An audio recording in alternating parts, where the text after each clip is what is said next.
بسم الله الرحمن الرحيم. بسم الله الرحمن الرحيم. بسم الله الرحمن الرحيم. اقرأ باسم ربك الذي خلق. باسم ربك الذي خلق. باسم ربك الذي خلق.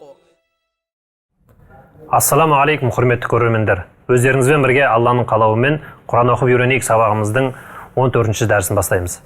بسم الله الرحمن الرحيم. بسم الله الرحمن الرحيم. بسم الله الرحمن الرحيم. Құран кемел адамды қалыптастыратын, ұлы қағидалардан тұратын қайталанбас қазына. Ал әрбір адамның пәктікке ұмтылатындығы, кемелдікті ұнататындығы жасырын емес. Айтыңызшы, көркем мінезге, тақуалыққа, Алланың сүйікті құлы болуға, мүмін атануға сізде талпынасыз ғой. Мұндай дәрежеге жетуді мен де, барлық мұсылмандар да қалайды. Ендеше, біліңіз, мүмінді тәрбиелеуші Құран. Сонда Құран қандай адамды қалыптастырады? Мүмін деген кім? Мүъминун сүресінің 2-11 аяттарында мүміндер туралы. Олар намаздарында беріле бойұсынатындар. Және пайдасы жоқ, бос нәрселерден бас тартатындар. Және олар зекетті беретіндер. Әрі олар жыныс ағзасын қорғайтындар. Тек жұбайлары мен қолдарындағы басыбайлы күңдерінен басқа. Бұлар үшін олар айыпталмайды. Ал кім бұдан басқаны қалаушы болса, міне солар шектен шығушылар. Әрі олар аманаттарын өздеріне сеніп тапсырылғанды және келісімдерін сақтайтындар. Және олар намаздарына мұқият қарап орындайтындар. Міне осылар мұрагерлер. Фердаусты мұра етіп алып, ол жерде мәңгі қалатындар делінген. Міне бұл аяттар мүміннің анықтамасы, имандылықтың өлшемі. Өзінің ісі мен сөзі осы Құран аяттарының талабына сай келген пенде нағыз бақытты жан болып саналады. Өйткені мүмін Аллаға ең жақын адам. Алла тағала оған ең қайырлы, ең баянды жақсылықтарды жазып қояды. Ислам ғалымдары Құраннан тағы да мүміндердің басқа, олар мұсылман бауырына тілімен де, ісімен де зиян тигізбейтіндер. Мұсылман туралы жаман хабар жетсе, тексеріп алатындар. Көркем мінезділер, өз арасында жұмсақ болатындар деген сипаттар шығарған. Қалай болғанда да, мүмін дәрежесіне жетудің ең сара жолы қасиетті Құранға ілесу екендігі сөзсіз ақиқат. بسم الله الرحمن الرحيم. بسم الله الرحمن الرحيم. بسم الله الرحمن الرحيم. Ал енді құрметті көрермендер, бүгінгі жаңа сабағымызға кіріспестен бұрын өткен сабағымызды бір қайталап алайық. Шәкірттер, өткен сабақтың арнайы берілген жаттығулар бар болатын, кітапты ашамыз. Өткен сабақта не өткен едік? Кіші мәд әріптері. Кіші мәд әріптері дедік, е? Қандай еді олар, Айдос? Кіші әлиф, кіші вау, кіші я әрпі. Дұрыс, е? Олардың алдында, оның алдында өткен мәд әріптерден айырмашылығы қандай, Тимур? Олар белгілерінде, олар жазылуында, және созылуында еш айырмашылығы жоқ. Созылуында, үкімінде ешқандай айырмашылық жоқ дедік. Алдындағы мәд әріптер қандай еді, оның алдындағы? Тимур? Кіші алиф, кіші вау, кіші яның алдындағы мәд әріптер қандай? Үш әріп, алиф, вау, я. Оларды кіші деп айтпаймыз, е? Алиф, вау, я дедік, е? Дұрыс. Кіші мәд әріптерге байланысты келген жаттығуымыз да бірнеше сөздер берілген болатын. Өткен сабақта оқып өтті, кәні тағы бір пысықтаймыз. Алмас, баста. Әмәнә. Дұрыс.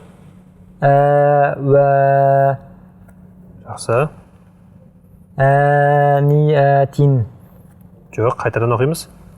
Қате кеткен сияқты бір жерден, Айдос. Қандай қате? Әниәтин. Әниәтин дейміз. Бұл жерде ешқандай хамза жоқ. Сен хамза бар секілді оқыдың. Яның үстінде хамза жоқ. Тек яның үстінде әдібісін беретін харакат бар, я? Сол харакатты шығарамыз. Кән тағы қайтыла? Әниәтин. Дұрыс, осылайша болу керек. Ал хамза болған жағдайда әниәтин. Хамза өзіндік әсерін тигізеді дедік сөзге. Алдындағы оқылу солай болды. Ол қателі түзейміз. Қайтадан тағы бір оқы. Әниәтин. Дұрыс, осылай болу керек. Иләфи. Дұрыс, иә, бұл сөзде қанша жерде созылады?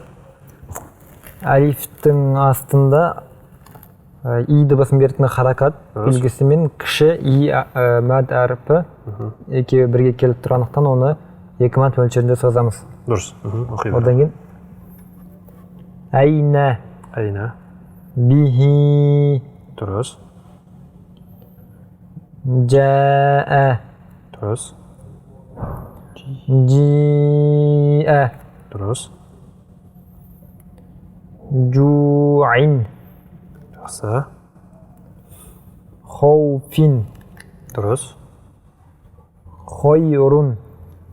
Daudu. Жақсы, дұрыс. Рахмет. Айдос, ары қарай оқимыз. ذلك رضوا Дұрыс. شاء Дұрыс. مالك Дұрыс. شيء Қайтадан оқимыз. Жоқ, олай оқымау керек еді. شيء Дұрыс, осылай бөлуіміз керек. Хамза өте үлкен өзгерістер енгізеді дедік біз сөздің барысында. Сол үшін біз Хамзаны бұл жерде осындай өзгерісін көріп тұрмыз.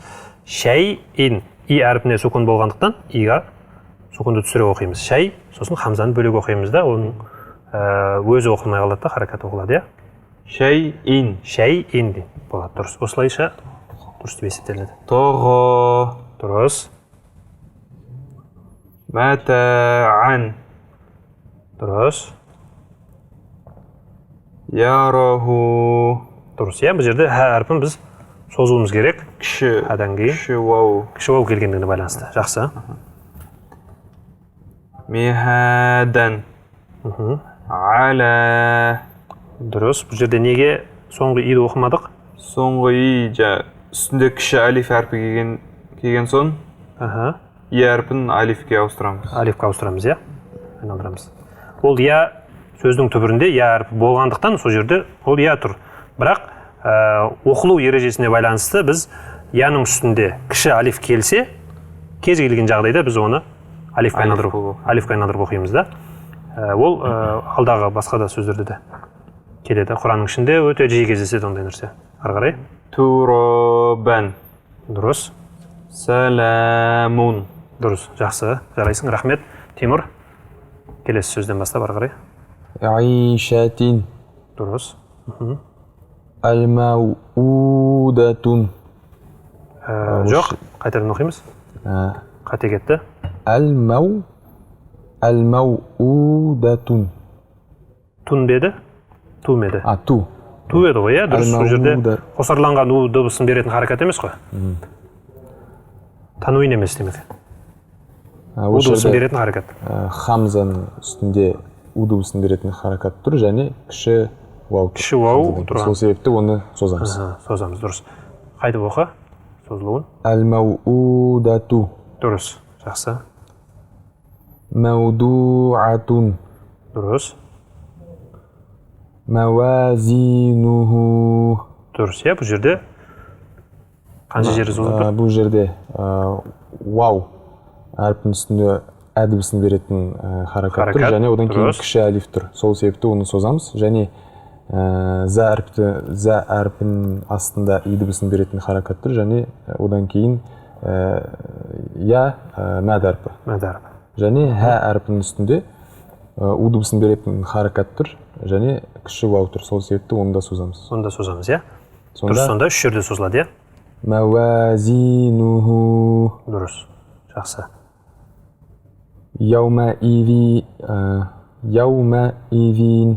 Яума-идин. Хамза созылмайды, оның астында и дыбысын беретін харакат тұр. Ол харакат созылуды білдірмейді. Ол харакат созылуды білдірмейді, тек өзінің деңгейінде ғана оқылады. Қайтып оқимыз? Яума-идин. Дұрыс, рахмет. Тағы да барлық сабақтың барысында ескертіп келе жатқан үш нәрсе.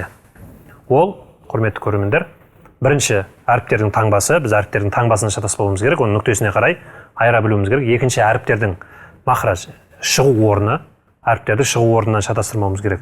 Бір әріптің шығу орны кезінде екінші бір әріптің шығу орнын пайдалансақ қате болады. Үшінші, не дедік? Әріптердің жуан жіңішкелігі. Әріптер жуан болатын болса жуан оқимыз, және соған сәйкес харакаттарда жуан. Әріптер жіңішке болатын болса, ол әріптер жіңішке оқимыз, соған сәйкес харакаттарда жіңішке оқылатын болады. Оған біздің жаңағы мәт әріптеріміз де қосылады. Тағы да кіші мәт әріптер де қосылады оған байланысты. Бұл нәрсе бүкіл Құран оқу барысында да жіті назарда ұсталынатын нәрсе. Енді бүгінгі жаңа сабағымызға кірсейік. Жаңа сабағымыз дейтіндей біз жаңа еш нәрсе өтпейміз бұл сабақта. Біздің бұл сабақта берілетін мәтінімізде тек қана бұған дейінгі өткен сабақтардың барлығында өтілген қағидалардың жиынтығы жинақталған. Осы ережелер мен қағидалар бар барлық сөздерді біз осы сабаққа жинадық. Барынша Құранды тезірек, жылдамырақ оқып кетуге талпынып жатқаннан кейін біз Құранның ішінде келген сөздерге көбірек жаттығуымыз керек. Сол үшін біз бірнеше сөздерді жинап 14-ші дәрісте арнайы мәтін дайындадық. Ол мәтінді қазір бірінші бөлігін үлкен LED экраннан оқимыз. Қалған кітаптан оқитын боламыз. LED экранда шығып отырған мәтіндердің барлығы кітапта бар. Алмас, бастаймыз оң жақтан. Юсрон. Дұрыс. Абқа. Жақсы. Тарда. Жақсы. Танса. Жақсы. Яхша. Дұрыс. Яс'a. Дұрыс. Ятлу. Дұрыс. Яд'у. Дәлді шығарамыз. Яд'у. Дұрыс. Тажри. Жақсы. Яхди. Юғни. Алқот. Амхил. Дұрыс. Иқра. Жоқ, біз Иқра. иқра деген сөзде соңғы әріп бұл Алиф. хамзасы бар алиф, иә? Хамзасы бар алиф. Оның үстінде сукун тұр. Сукун тұрған кезде ол жерде тоқтаймыз. Бірден тіл тоқтайтындай белгі ра әрпінің үстінде әдібісін беретін харакат тұр. Соны оқи отыра біз хамзада тоқтаймыз. Тіл тоқтаймыз. Иқра. Демді ұстап қаламыз сол жерде. Иқра болмайды. Иқра болу керек. Қайтадан оқимыз. Иқра. Дұрыс, осылай оқылу керек. Иқра. Тұра тұр. Айдос оқып көр. Иқра. Дұрыс. Тимур. Иқра. Дұрыс, осылайша оқылады. Жалғастырамыз ары қарай. Фазғоб. Жоқ, біз мына жерде алиф келіп тұр, иә? Фә әрпіне жалғанды. Фә әрпіне жалғанды алиф тұр. Егер жеке болатын болса, біз бұны фә деп созатын едік, иә? Иә. Фә деп созатын едік. Бірақ алиф әрпінен кейін сукунды ра әрпі келіп тұр. Сукунды ра әрпі келгендіктен біз фәні бірден ра әрпіне қосып оқып кетеміз де ортадағы алиф оқылмай қалады. Алифті оқымай қоямыз. Автоматты түрде алиф оқылмай қалады да. Егер де біз алифті созып оқитын болсақ, фә әрпіне келіп қосылған жағдайда ол жердегі үйлесімділік бұзылады. Ол қате болып есептеледі. Сол үшін алиф әрпінен кейін кез келген сукунды әріп келетін болса, ол алиф оқылмай қалады. Сонда біз фәрғаб деп оқимыз. Фәрғаб. Фәрғаб. Дұрыс. Мына жердегі алиф оқылмай қалды. Алиф негізде түбірде болғандықтан бұл жерде жазылып тұр. Қайтып оқимыз. Фәрғаб. Фәрғаб. Дұрыс. Ары қарай. Фәңсоб. Бұл жерде де алиф оқылмай қалады. Бұл жерде де алиф оқылмай қалады, тура алдындағы сөз секілді. Айдос, жалғастырамыз. Алифті оқымаймыз ғой бұл жерде. Бұл жерде сөз сәл күрделіңкірек келіп тұрған сияқты, иә? Бұл жерде де алиф тұр. Вау әрпінен кейін. Алифтен кейін ха әрпінің үстінен жалғасқан нун тұр. Нун әрпі ғой мынау, иә? Нун әрпі. Ол ха әрпінің үстінен жалғанып тұр. Кейде араб тілінің жазу ерекшелігіне байланысты Құранның ішінде сөздер осылай келеді. Жазу осылай болып келеді, әріп кейде әріптің үстіне шығады. Бұны үстіндегі нүктесімен нун екенін байқап тұрмыз. Нун сукунмен келіп тұр. Ол алифтен кейін келіп тұр. Соған сәйкес тиісінше біз алифті оқымаймыз. Бірден нунға көшіп кетеміз. Ванхар. Ванхар. Дұрыс, осылай оқылады. Келесі сөз, ары қарай. Ахроджа. Дұрыс. Арсала. Дұрыс, жақсы. Осылай. Ағтоша. Дұрыс. Ғайн әрпіміз бізде сукунмен келіп тұр. Ол жуан әріп, иә? Жуан шығарамыз. Та әрпімізде. Ағтоша. Та әрпімізде жуан. Оның харакатымен жуан оқимыз. Шиин әрпі жіңішке әріптерге жатады. Жуан мен жіңішкелер. Афлаха. Афлаха. Дұрыс. Жақсы. Келесі. Акрома. Дұрыс. ألحم أنشر Жақсы.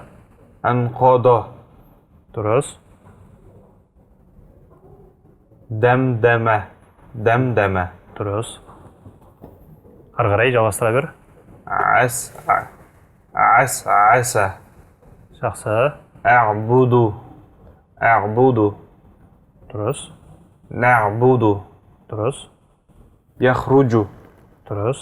يحسب Дұрыс. Тимур, жаңа жолдан бастап. يشرب يشهد Жақсы.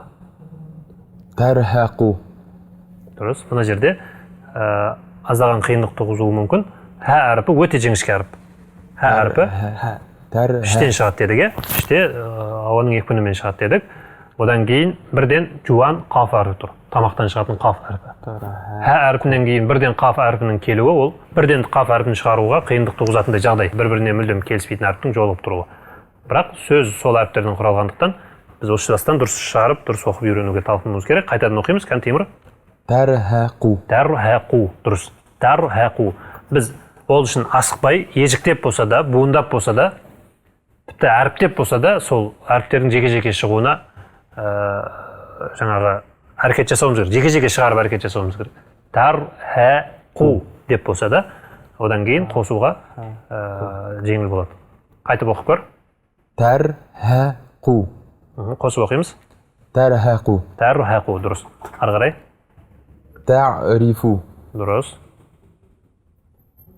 أقسم Емес, бірінші алиф, хамзалы алиф, ол у дыбысын беретін أقسم харакатпен тұр. Сол үшін أقسم оқсиму. Дұрыс. Ары қарай. يبدئ Соңғы я әрпінде хамза тұр бізде, иә? Хамза тұр. يبدئ Хамза өзіндік бір ерекшелігі бар. Әріп таңба дедік. Ол сөздерге өзінің әсерін тигізеді дедік. Бұл жерде хамзаның алдындағы әріп и дыбысын беретін харакатпен тұр. Одан кейін бірден хамзаға ауысып кетеміз де бағытты өзгертеміз, дыбыстың бағытын өзгертеміз. Юбдиу дейміз. Ешқандай созылу болмайды. Хамза и әріпінің созылуына кедергі жасайды. Одан кейін үстіндегі у дыбысын беретін харакатын оқимыз. Юбдиу. يبدئ Біз иді оқымаймыз, сонда юбдию демейміз. Юбдию десе қате болады. Хамза тұрғандықтан біз хамзаның сөзге әсер етуін пайдаланамыз. Юбдиу. يبدئ Дұрыс, осылайша болу керек. Дұрыс, ары қарай. ينفخ ينقلب Янқалибу. ينقلب Дұрыс, осылай. يوسوس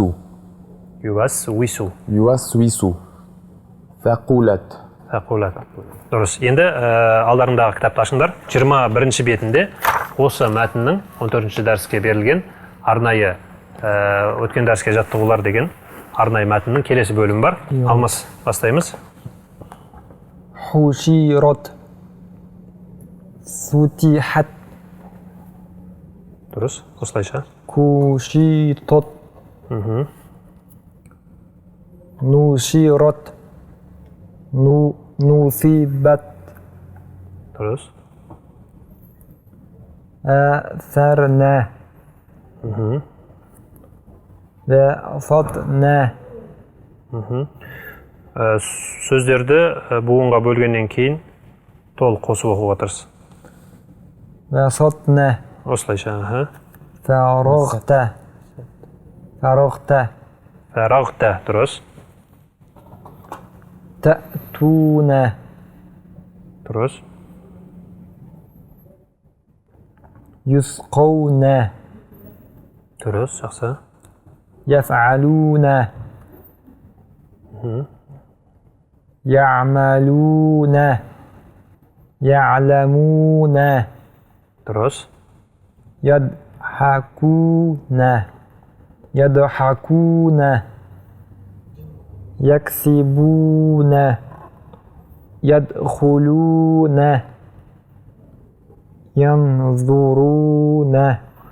ينظرون Дұрыс. Айдос. تعبدون أنعمت Жақсы. Әнзәрнә. Ортада дәл әрпін жіңішке қылып оқимыз, жіңішке әріптерге жататын болғандықтан. Әнзәрнә. Дұрыс, осылай. Әнзәлнә. Жақсы. Хөләқнә. Дұрыс. Рәфәғнә. Вәдәғнә. Нутфәтин. Ибратун. Жақсы. Зәжратун. Жақсы. Тәзкиратун. Жақсы. Мусфиратун. Дұрыс. Мусодатун. Дұрыс, өте жақсы. Уаудың үстінде хамза тұр, Хамза тұрғаннан Сосын ол кейін жерде кілт тоқтаймыз. кілт тоқтаймыз. Екпінмен тоқтатамыз. Кілт. Мусодатун. Дұрыс. Мәсғабатин. Дұрыс. Мәқрабатин. Дұрыс. Мәтрабатин. Дұрыс. Тәдолинин. Тәдолилин. Дұрыс. Мәд әріпі бар сөздер басталды, я? Тәқвимин. Дұрыс. Жақсы. Тәкзибин. Тәснимин. Дұрыс. Мискинан. Жақсы. Мәмнунин. Мәхфузин. Дұрыс. Бұл жерде мим әріпі ха әріпінің үстінен кеп қосылып тұр, я? Соңғы во әріпін жуан шығаруымыз керек. Тағы да оқимыз. Мәхфузин. Мәхфузин. Мәхфузин. Дұрыс. Жақсы. Ары қарай, Тимур. Мәхтумин. Мәсруран. Дұрыс. Мәжхудин. Әбуәбән. Дұрыс. Келесі бетке көшеміз. Мәсфуфәтин. Мимнан кейін сат әрпін жуанын оқимыз. Мәсфуфәтин. Біздің сат әрпінің сат әрпіне ұқсас син әрпі бар еді, оған ұқсамау керек. Сат әрпінің өзінің шығу орнымен шыққан дұрыс болады жуандығына сәйкес.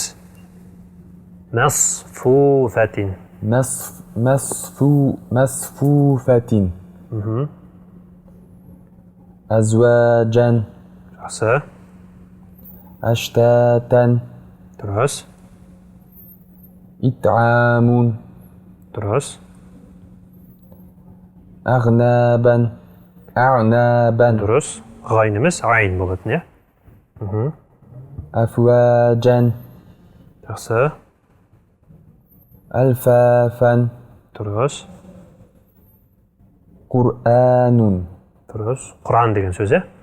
Құран деген сөз, осылай жазылады екен, осылай оқылады. Әлхамду. Вәл-фәджри. Дұрыс. Біз жоғарыда айтып өттік қой, е? Харакатты әріптен кейін алиф келіп, алифтен кейінгі әріп сукунмен келетін болса, онда алиф оқылмай қалады дедік. Бұл жерде вау әріпі харакатпен кеп тұр. Әдібісін беретін харакатпен кеп тұр, одан кейін алиф кеп тұр. Одан кейін ләм. Алифтен кейін ләм сукунды болғандықтан ортадағы алиф оқылмай қалады. Уәл фәджри деп вау әрпін бірден алиф секіріп өтіп қосамыз. Уәл фәтху. Осы жерде де тура жаңағы. Бұл жерде де жоғарыдағыдай үкім жүреді. Уәл асри. Дұрыс. Минәл муасирати. Шәкірттер өздерің байқап отырғандай, мына жерде келесі сөздерден бастап, екі сөзді бір-біріне қалай қосамыз, соның жөні мына жерде көрсетіліп жатыр. Көрінісі, мин әл-маусирати, мысалы, мин деген бөлек сөз, әл-маусират деген бөлек сөз. Екеуінің қосындысы көрініс тапқан кезде, нуннан кейін, нунның үстінде әдібісін беретін харакат тұр, одан кейін алиф, одан кейін сукунды ләм тұр, я? Келесі сөздің басында сукунды ләм тұр. Екеуін қосқан кезде ортадағы алиф әріп оқылмай қалады да, сукунды ләмге бірден кіріп кетеміз. Минәл муасирати. Осылайша қосылу орын алады. Қайталап оқы. Минәл муасирати. Дұрыс. Мәәл усри. Дұрыс. Мәл. Қалай оқысам да жерде? Мына жерде мим әрпі әдібісін беретін харакатпен келіп тұр. Бәрін қарап отырыңдар. мим әрпінен кейін алиф келіп тұр. Иә? Мә бөлек сөз. Ол бөлек сөз. Ал енді одан кейін әл-қариа деп тұрған сөз келіп тұр. Екеуін бір-біріне қосатын болсақ, мына жерде екі сөз бір-біріне қосылу керек деген белгі ретінде бір-біріне жақын орналасқан.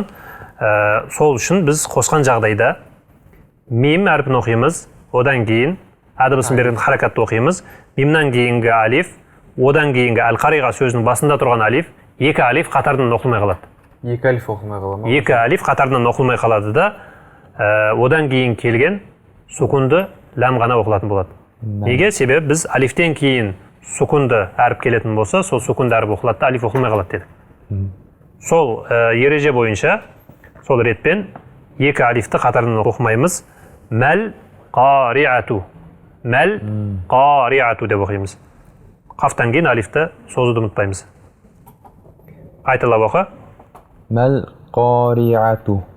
Осы ретпен басқа да кез келген сөзде келген алифтерді, осындай көріністе келген алифтерді оқымаймыз. Ва идәл мәудәту. Дұрыс. Екі алиф қатарынан оқылмай қалып тұр, иә? Бұл көрініс тек қана екі сөз немесе үш сөз бір-біріне қосылған кезде орталарында алиф болатын болса, сол кезде ғана орын алады. Әйтпесе жеке жағдайда алифтер оқылады. Өздері сөздің өзі жеке қалған кезде алифтер оқылады. Ал егер сөздердің ортасында қалып, жаңағыдай көрініс орын алатын болса, онда ол алифтер оқылмай қалады. Немесе оқылмай қалуға мәжбүр болады. Ва идәл мәудәту болады. Сондай, идадан кейін тұрған алиф және әл-мәудәту сөзінің басында тұрған алиф, одан кейін ләм сукун болып келгендігіне байланысты оқылмай қалып тұр. Қайтып бір оқы. Ва идәл мәудәту. Дұрыс. Жарайсың, рахмет. Алмас, келесі жолдың басынан бастап. Янзурул мар'у. Дұрыс. Бұл жерде де янзуру бөлік сөз, әл-мар'у бөлік сөз. Екеуінің ортасында тұрған әл-мар'у сөзінің басындағы алиф оқылмай қалады, иә? Кәл-фәрашил мәбсуси. Дұрыс, жақсы. Кәл-фәрашил мәбсуси. Дұрыс, осылайша болу керек. Рахмет, дұрыс. Кәл-ихнил мәнфуши. Дұрыс, қайтадан оқы. Кәл-ихнил мәнфуши. Дұрыс. Лейлатул қадри. Лейлатул қадр деген сөз, қадр түні деген сөз. Әхраджатил әраду. Тағы бір оқып көрсет. Әхраджатил әраду. Дұрыс. Келесі сөз. Мин әхлил китаби. Мына жерде үш сөз қосылып тұр. Мин. Енді бізге үш сөздің қатарынан келген мысалдарын беріп жатыр. Мин әхлил китаби. Мин әхлил китаби. Дұрыс. Келесі. Инда зил арши. Мына жерде не байқадың? Алиф оқылмайды ма? Алиф оқылмай тұр, одан кейін зәлден кейін келіп тұрған и де оқылмай тұр. Зәл әрпі и дыбысын беретін харакатпен тұр, одан кейін идің өзі тұр, әрпі тұр, Ол да оқылмайды ма? Ол да оқылмай қалады. Одан кейін келген алиф те оқылмай қалады. Жаңа екі сөздің ортасында қалған екі алиф оқылмай қалған секілді, мына жерде де зәл әрпінен кейін и дыбысын беретін харакат тұр. Одан кейін келесі сөздің басында алифтен кейін сукунды ләм тұр, Сукунды ләм тұрғандықтан зәлден кейінгі яда оқылмай қалады. Әл-арши сөзінің басында тұрған алиф те оқылмай қалады. Зил деп перевод кетем осында. Зил деп бірден оқисың, дұрыс. Инда зил арши. Инда зил арши, дұрыс. Жарайсың, келесі сөз. Ямнаунал мауна. Дұрыс. Тағы да қайталап оқимыз. Ямнаунал мауна. Дұрыс, жақсы. Бұлардың барлығы Құран аяттарының бір бөліктері. Құран аяттарының бөліктерін бізге бөліп, осы жерде көзімізді ерте бастан үйрету үшін жаттығу ретінде беріп отыр. Келесі жолдың басынан бастап Айдос оқимыз. Ва хуал ғафурул вадуду. ذو العرش الحجيد. Жоқ, бұл жерде ләм әрпінің астынан келіп жалғанып тұрған бұл мим әрпі. Мим әрпінің жазылу көрінісі осылай болады кейде. Сол үшін осындай көріністе келген әріптің мим екенін ұмытпайық. Сосын қайтып оқы. Зул аршил мәжиду. Дұрыс. Өздерің байқап отырғандай, жаңағы жоғарыда өтіп келе жатқан сабақтың барлығының жаттығуларын оқу барысында біз енді Құран аяттарының өзін толық оқуға мүмкіндік алдық. Байқадыңдар ғой? Келесі аятта Құранның толық бір аяты берілген. Бұны да ежелеп оқи алатын болсақ, біз Құранның толық бір аятын оқи алатындай деңгейге жеткенімізді байқаймыз. Лақад халақнал инсана фи ахсани тақвимин. Қайтадан, басынан. Лақад халақнал инсана фи ахсани тақвимин. Тақвимин, дұрыс, иә? Осы аятты оқу арқылы біз тағы да байқап тұрмыз, иә? Бұл да Құранның толық бір аяты. Осы аятты біз толық оқи алатындай деңгейге қол жеткіздік. Аътойнакал каусара. Дұрыс, жақсы. Соңғы сөз. Хамза таңбасы әдібісін беретін харакатпен. Хамза таңбасы әдібісін беретін харакатпен тұр. Және алиф созамыз. Әл-әнә. Дұрыс, осылай болу керек. Қайтадан. Әл-әнә. Кейінгі екінші алиф, кіші алиф болғандықтан ол екіге ғана созылады. Қатты созбаймыз. Қайтып оқы. Әл-әнә. Әл-әнә. Әл-әнә. Дұрыс. Әнә. Осылайша біз 14-ші дәріске байланысты берілген жаттығуларды оқып шықтық. Бұндағы мақсатымыз бұған дейін өтіп келген барлық сабақтарды қайталап өту. Және барлық сабақтарда келген өткен дәрістердің барлығын осы сөздердің ішінде пайдалану. Осы сөздердің ішінде сол дәрістерді емін-еркін оқи білу, қажетімізге жарата білу. Және де біз байқадық, бұл жерде біз толық Құран аяттарының мысалдары мәтінде келгендігіне байланысты сол аяттарды да оқитындай деңгейге жеткенімізді байқадық. Аллаға мыңда бір шүкір. Құрметті көрермендер, сіздер де бізбен бірге қатарласып, қадағалап оқып отырған болсаңыздар, өздеріңіздің де осындай аз күндердің ішінде биік деңгейге жеткендеріңізді байқаған боларсыздар. Біздің сабақтарымыздың барысы бірнеше сабақтардан кейін аяқталуға жақын қалды. Осылайша жаңа сабақтарда өздеріңізбен бірге қайта қауышқанша Алланың амандығы мен есендігінде болыңыздар. بسم الله الرحمن الرحيم بسم الله الرحمن الرحيم بسم الله الرحمن الرحيم اقرأ باسم ربك الذي خلق باسم ربك الذي خلق باسم ربك الذي خلق